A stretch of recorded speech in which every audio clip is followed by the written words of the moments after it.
Carson Wentz was coming into the NFL as a mid-first round prospect, but it didn't take long for his stock to rapidly rise. By the time the 2016 NFL draft came around, he was regraded as a top 10 pick, and the Philadelphia Eagles snagged him number 2 overall. He was thought to be the chosen one for the city, and he played pretty well after getting started. In his rookie season, Wentz played in every single game and threw for over 3,700 yards, 16 touchdowns and 14 interceptions. He also added 150 rushing yards and 2 touchdowns. Of course, these aren't insane numbers, but he built upon them in year 2. In his sophomore year campaign, we saw him throw for 3,296 yards but 33 touchdowns compared to only 7 interceptions. He also ran for 300 that year. However, it wasn't all sunshine in the brotherly love city Philly. Wentz went down with an injury late in that season and was shut down for the remainder of the year despite putting up incredible stats in just 13 games. The Eagles made the postseason thanks to Wentz and his MVP caliber run, and backup quarterback Nick Foles went 3-0 in the postseason to beat Tom Brady and the New England Patriots in the Super Bowl.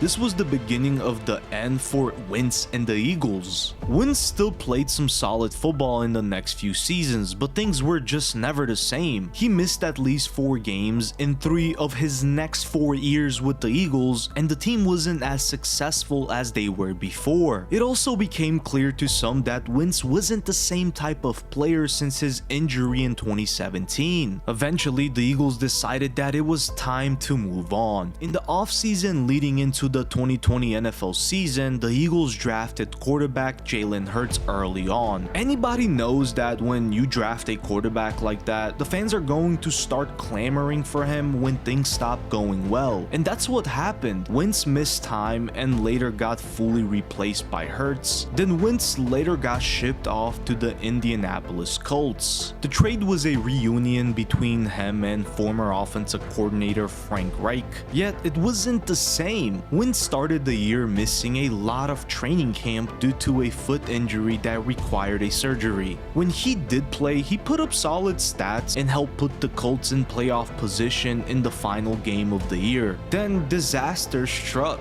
They were 1 win away from clinching a playoff berth and were upset by the Las Vegas Raiders at home 23-20. The next week, they once again needed to win to make the postseason, and in the regular season finale, the Colts got smacked around by the Jacksonville Jaguars, and Wentz looked like he was starstruck the entire game. He threw for just 185 yards, a touchdown, and an interception in the most important game of the year. This game really wound up pushing management over the edge after a mediocre season, and Wentz was traded to the Washington Commanders. Wentz was only able to play in 8 games for Washington thanks to more injuries and poor play. He didn't necessarily do that great. He threw for 1,755 yards, 11 touchdowns and 9 interceptions. He didn't really run the ball either, totaling just 86 yards. You could tell he wasn't comfortable anymore, had lost his confidence, and didn't nearly have as much explosiveness as he once did.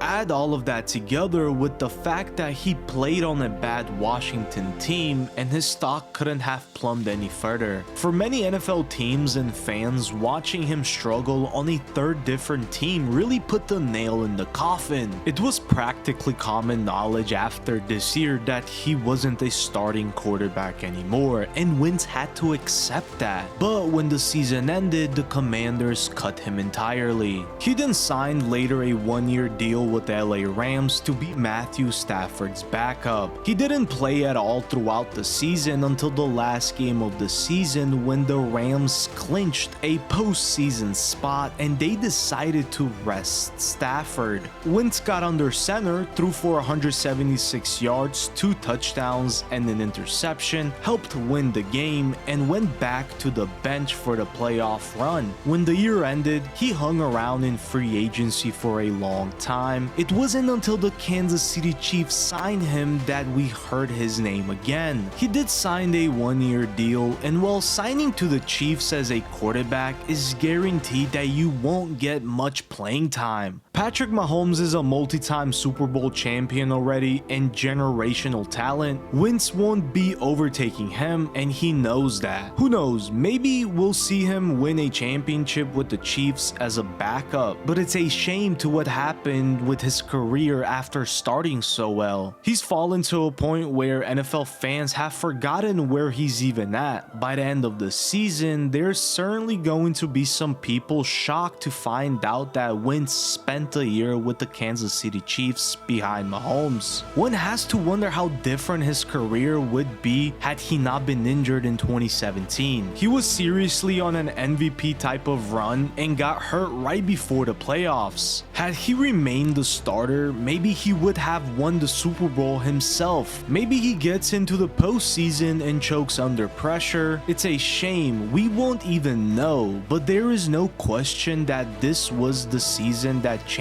everything for him. Over the course of his NFL career, Wentz is currently boasting a 47-45-1 overall record as a starting quarterback. He had a record of 18-11 in his first 2 years before the injury in 2017. After that, his teams went 5-6, 9-7, 9-8, and 2-5 with him under center. Bitch, we some stars, pull up in foreign cars.